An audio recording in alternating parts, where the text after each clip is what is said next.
পুলিশের উপর হামলা এবং ফ্যাসিবাদী দোসরদের গ্রেফতারের দাবিতে মধ্যরাতে উত্তাল ঢাকা বিশ্ববিদ্যালয়। মঙ্গলবার মধ্যরাতে ঢাকা বিশ্ববিদ্যালয়ের হলপাড়া থেকে মিছিল নিয়ে বের হন শিক্ষার্থীরা। এ সময় তারা 2013 সালের গণজাগরণ মঞ্চের মুখপাত্র লাকি আক্তারকে পুলিশের উপর হামলার মূল ব্যক্তি ও ফ্যাসিবাদের দোসর উল্লেখ করে তাকে গ্রেফতারের দাবি জানান বিক্ষোভকারীরা। এছাড়া এই ঘটনায় জড়িত অন্যান্যদের গ্রেফতারের দাবি করেন শিক্ষার্থীরা। মিছিলটি হলপাড়া থেকে বেরিয়ে টিএসসি ঘুরে শাহবাগে গিয়ে শেষ হয়। তাদের দাবি, মঙ্গলবার বিকেলে ধর্ষণ বিরোধী পদযাত্রার নামে পুলিশের উপর হামলা চালানো হয়। এতে রমনা বিভাগের সহকারী কমিশনার আব্দুল্লাহ আল মামুন, উপপুলিশ কমিশনার মোহাম্মদ মাসুদ আলম, 2 নারী পুলিশ সদস্য এবং 3 জন পুরুষ কনস্টেবল আহত হন।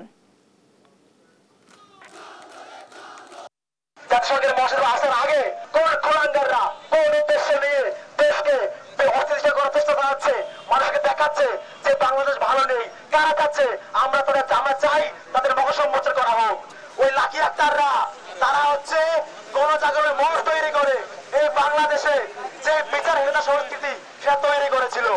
তাদের ওই সিলসিলার যে সমস্ত খোলাঙ্গার রয়েছে তারা আজকে আমার দেশের দায়িত্বরত পুলিশ বাহিনীর হামলা করেছে। হুঁশিয়ার করে দিতে যাচ্ছি যে বিচারহীনতার সংস্কৃতি